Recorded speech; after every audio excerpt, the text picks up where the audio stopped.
When was the last time that a preseason national title favorite not fell out of the top 25, whatever, but like just imploded? This might be the biggest program collapse since I can remember. And I've watched college football for 25 plus years.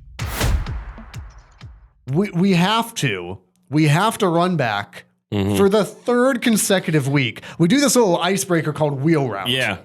And we have been focused on Penn State the last 2 weeks because they continue to make themselves the focus. It's like that SpongeBob meme where it's like, how many times do we have to teach you this lesson, old man? And it's just James Franklin, because I'm so sick of talking about it, but you have to this week, to, though. Because, man, what a collapse. This might be the biggest program collapse since I can remember. And I've watched college football for 25 plus years. When was the last time that a preseason national title favorite not fell out of the top 25, whatever, but like just imploded? Yeah. This poorly. You went from, a drive away from playing for a national title, a preseason national championship favorite. All the way that you built the team was like champions from the Big Ten in the last couple of years. And then to implode 6 weeks in and fire your head coach.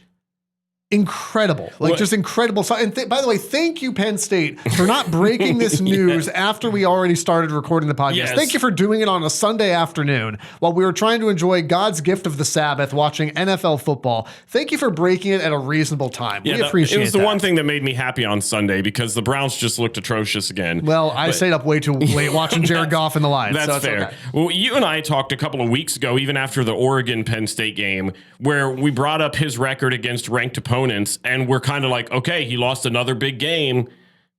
The season ain't over yet, but man, it's starting to get really tough to defend that guy. What does this look like? Because you still had Ohio State on your schedule and weren't going to be favored in that game. And that was a must win for, I think both you and I both agreed on that. 100%, that if you went out this year and you lost that Ohio State game, real conversations about James Franklin's jobs were going to be held. Then the next week they go and they lose to a UCLA team that has just been atrocious for a majority. Just fired their head coach. Until these past, they had just fired their head coach. And then you go out there and you just get bullied. I mean, Nico goes out there and just has a phenomenal game.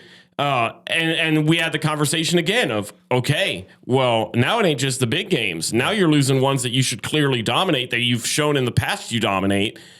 Is it time now? Because now you've got absolutely zero room for error. Not like you didn't after the Oregon game, but now there really is nothing. And the expectation is set even higher now of you've got to be perfect, and not only be perfect, but you've got to be above that even. And you've got to go out there and you've got to win games convincingly. You've got to look really good and show that those are just kind of flaws. And then they go out this past weekend and they lose to Northwestern, and Drew Aller gets hurt and is out for the rest of the year. And now you're looking at James Franklin, who's now no longer the head coach.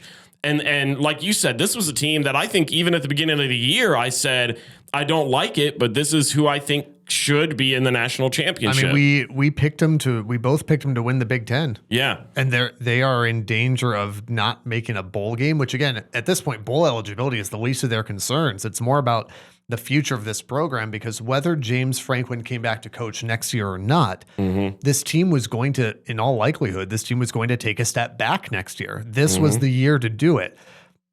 In no one's wildest dreams or nightmares, if you're a Penn State fan, did you imagine in 6 weeks you'd go from this is the year to we just fired our head coach mid-season? And so just crazy stuff. But at some point, I think you have to your point, you have to cut ties if you're Penn State. What is the worst that can happen? You're going to lose to another UCLA level team. I mean, he completely lost. It looked to me like he lost the locker room, meaning that they did not play with any sort of inspiration. He doesn't look like he's coaching with any sort of inspiration. I don't know if he saw the writing on the wall or what. The fan base had already turned on him. I mean, it was just bad. The thing that I thought was astounding, because when we first brought this up, people talked about it in our YouTube section about, well, no, it's not going to happen. The buyout is too massive. He was owed, I think, like $56 million or something around that range. I saw somebody that made a graphic of what that breaks down. And he signed till 2031. He is making 25 cents per second. $15.22 per minute, $913 per hour, almost $22,000 per day, almost $159,000 per week, and almost $667,000 per month. James Franklin's doing all right. $900 an hour is usually like when someone asks me for like my freelance stuff or like audio editing or whatever, I'd say, yeah, it's $900 an hour. So here's my deeper question with this, because I feel like we all, outside of maybe some Penn State fans and some other people in our YouTube comments, kind of saw this coming, because I think if we're being realistic, nobody saw them. They thought it would be a good game, but prior to this week, I think everybody still thought, well, they're going to lose to Ohio State when they come to Columbus at the beginning of November. Yeah. So we all kind of saw the writing on the wall.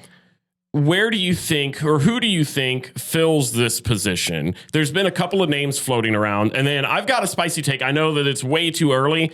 Here's where I think Franklin lands.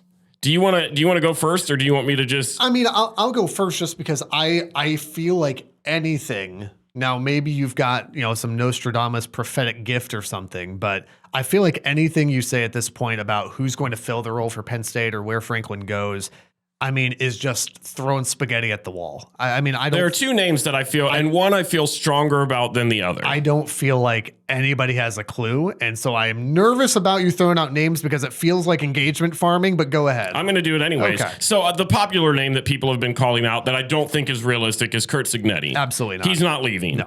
The two realistic ones, and people have said this in our YouTube comments, is Manny Diaz Diaz from Duke. He was the former Penn State defensive coordinator. The other one that I've seen that has been another popular choice is Matt Rule. That one I think is a little less likely. I know that he's got some ties there. Yeah, Matt Rule ain't leaving Nebraska, and nor would that be an upgrade. I don't think so either. Matt Rule has proven at Nebraska, one, that he is a good coach. But again, the question comes back for Penn State. Do you want to be Iowa and Nebraska? Or do you want to be Michigan and Ohio State? Mm-hmm. Matt Rule isn't going to get you to Michigan and Ohio State levels. No, not at all. Curt Cignetti, maybe, but I just don't think with what he's building at Indiana, they're going to let him go at all. Are you ready for my hot take on where I think James Franklin ends up? Sure. I think he stays in the Big Ten. Where's it going? I think he goes UCLA. That would be ironic.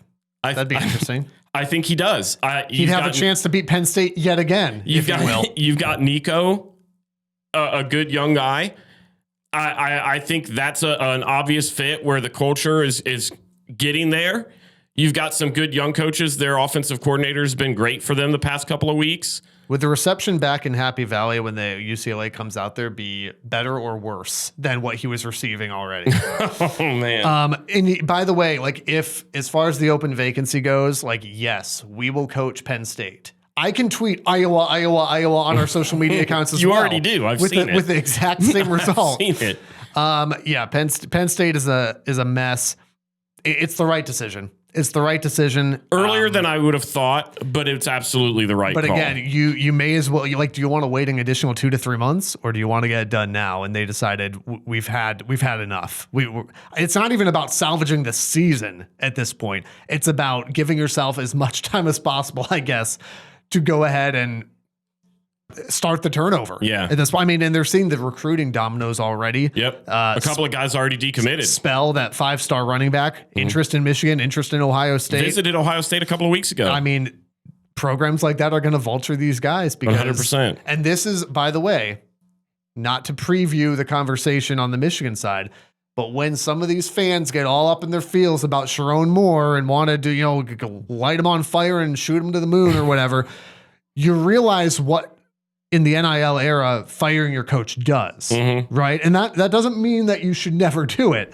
It just means that you do need to know, okay, well, gee, what's going to happen to this phenomenal recruiting class? They ain't sticking around to find out who you hire. The Rivalry Podcast is part of the Varsity Network from Learfield and the River Podcast Network from River Radio Ministries. New episodes out every Monday. Be sure to subscribe, rate, and review wherever you're listening right now, and follow on social media at RivalPod and RivalPod.com. And if you like what you hear, share with a friend so they can listen too.